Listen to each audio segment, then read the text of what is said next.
Hello everyone and welcome back to my YouTube channel. Today I'm sharing a simple Christmas card using the Little Sled Christmas digital stamp from Rachelle Anne Miller. So first of all, isn't this image so adorable? I decided to print it onto a piece of paper, keeping in mind that I might do a mini Slimline card. So therefore I have this smaller piece of paper because I don't need the whole width of an A2 size, and I decided to color this image in. Now you can later on, if you want, to mask it off or create the most incredible background that you want, but as you know me, I like clean and simple cards, and from time to time I really try to let that image stand out by doing some crazy coloring, the crazy as I am, well, that I can. So trying to play with a lot of deep colors and a lot of contrast. Now, if you do that, personally, I find it really easy to keep the rest of the card pretty white, just because all the attention will go to that image that you try to color as beautiful as possible. So here, as I usually do, I started with the skin and the hair being the hardest parts of these images for me. And once you know that those worked out fine, then you can do all the rest where you're more comfortable with, and you will not have done a part of your image for nothing if the hard thing would fail. So this is Transotype Perfect Coloring Paper, and I just printed it on there with a laser printer. Previously I had an inkjet printer, so if you're wondering which printer might work, both can work. However, there are some inkjet printers that will react strangely, but what you can do if you're not sure and you like these images like I do, Rachelle Anne Miller also has a freebie, which is an adorable giraffe image that I still need to color in, but time is just passing by like crazy. But if you're curious whether your printer can handle it for the medium that you want to use, then I would suggest download the freebie, test it out, and if it works, then you have all these amazing digital stamps for grabs. So here I'm onto the sled. I try to reuse colors, as you know me. Also the greens will be sort of the same. Why not? To keep everything a bit coherent, and it's something that I like doing. However, if you want to use a zillion colors, then you use a zillion colors if that makes you happy. From time to time I want to go out with all of the colors that I have, and that's just gorgeous as well. It's just that this is something that I prefer doing. Also, it's easy. Like from time to time when I do the crazy coloring and I grab more colors than just all the same over the image, then well, you need to take into account which colors go well together and which not. While when you're doing exactly the same colors all over a bit, then you know that it will work because it's the same combination or a part of a previous combination, and that will definitely work. So I decided to do all the browns at once.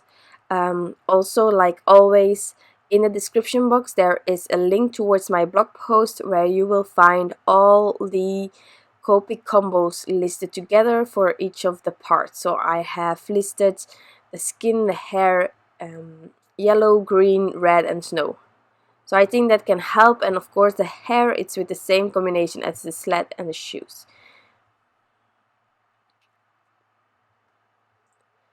So here for the greens, it was a combination that I stumbled upon when I was doing an image with one of my favorite things, stamps, and I just love the contrast in this green combo.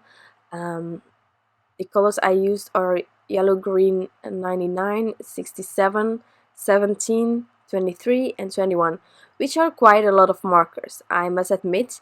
You don't need them all. You definitely don't. But it's just, I started my first color of green was yellow green 17, 23 and 21. And over the years I bought the other two, and so now I can use them together. It's not that I had these 5 markers always, because personally I'm one of those that always uses a combination of 3 most of the time. And then lately, if I want to have a lot of contrast, I add a 4th one. But here, well, there was just a bit too much contrast between my darkest and the 3 lightest, so I had to find something in between. If you don't have that, try to use a tip to tip maybe. That can also help you. So here, whenever I go outside the lines, I am using my colorless blender to help me push back that color towards the image and just color further and have fun with it. Now I started with that one of the sleeves with the greens, and that was not the intention. So I just went over it with my colorless blender, as you saw me doing, and just really diluting the color that I had over there so that I could go again on the image with the reds. And depending on how light the error is, it's easy to go over, so I just had to have a bit of help. But it's an arm that is sort of hidden, so there is a lot of shadow, so only my darkest red was over there, and so it was quite easy to fix.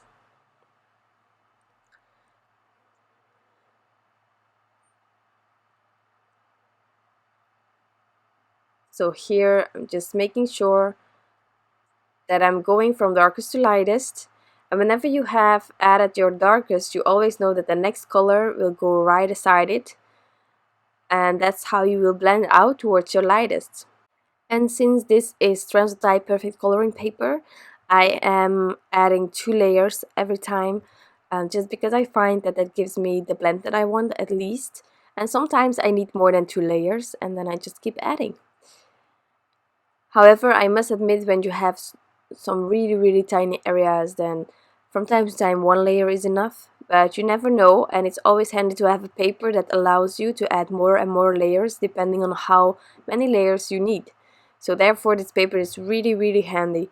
It's just, I know when I started with Copic coloring that I watched a lot of American crafters, of course, and I know that then everything that everyone was talking about was Nina, and I used Nina for a really long time. It's not that easy to find in Europe, I must admit. NUVO has Nina, and they're restocking, and if it's not there you can always ask, and they're really helpful over there. But I learned about this paper by running out of Nina and then asking around random on Instagram to some amazing crafters which paper they were using, and they told me this paper, so I tried it, and while I kept using this paper, it's also more available in Europe.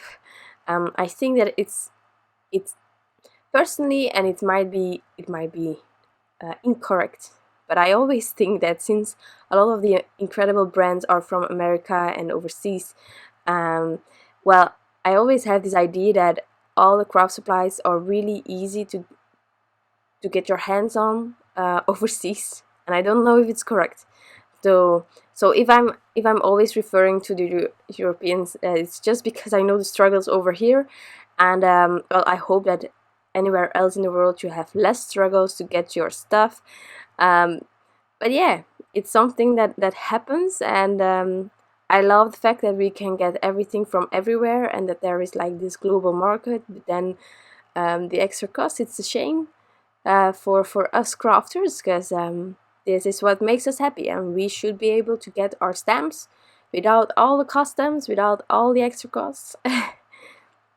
That being said, as you know, I'm not the crazy shadowing or grounding or background coloring person, but I decided to add some really soft shadows here on the ground, sort of having the feet and then the things from the sled over there. And but it's really subtle. So if it didn't work out, then it didn't work out. I could have used the colorless blender, but I like actually the simplicity of my shadowing here, and the rest of the paper will stay white, so it's just really simple, as I'm trying to keep this card as well. Let's now turn this image into a card. So first of all, I'm going to use this frame. It's the frame-worthy mini Slimline from Crafty Meraki, which is an incredible basic. It's just a neat, simple frame. As I want this card to be simple as well, this was the perfect addition to my card. And then for the sentiment, I took the mixed holiday greetings. Now for the frame, I am going to use the Cranberry cardstock from Concord and 9th. It fit perfectly with my red combination that I used on the clothing. So with all the greens already over there, to balance it out, I decided to go for red. Now I'm trimming this panel down to fit behind this frame. I'm not doing this exactly the same size as a mini Slimline, because the frame will make sure that this complete panel will be that size, you know. So it's slightly smaller. I'm adding the frame, and then we will continue with the sentiment. Now normally I would stamp the sentiment first and then add the frame, but if you not trim your panel exactly a mini Slimline, from time to time you can add the frame a bit crooked, and then your sentiment looks not straight anymore. So just to avoid that, I wanted everything already prepped and then stamping it out. Now it's the first time that I'm using this specific sentiment from the mixed holiday greetings, so I had to stamp it out quite a lot because I don't prep my stamps. If you prep your stamps ahead of time, it will go really smooth and easy, and maybe in one go, but I just am too lazy for that, and I just keep stamping until I'm happy with the impression. Now you can leave it like this. I definitely contemplated about that, and then I thought, well, I can add something more without overdoing it, and therefore I took the Moonstones from Little Things from Lucy Stars. These are sort of bubbles, but they have like a milky finish to it, which gives the snowy effect in my opinion. So that's why I chose them, and at the same time it's still white, so it will not distract specifically from the image that we already colored in, and that is really the focal point of this card. Now I added this panel on top of a mini Slimline card base, and then I checked whether it was aligned straight. Now once I was happy with that, I could definitely call this card finished. You can add stickles if you want to, some white detail, some glossy accents if you want to, anything you prefer. But this is my card. I stopped right there, and I hope that you like the end result, and of course that you enjoyed watching this video. If you did, you can always give this one a thumbs up. I would truly appreciate it. Don't forget to subscribe to never miss a video from me, and you can hit that bell for any notifications that you want. So thank you very much for stopping by. I truly hope that you enjoyed it, and I'll be back soon with some new crafty inspiration. Bye!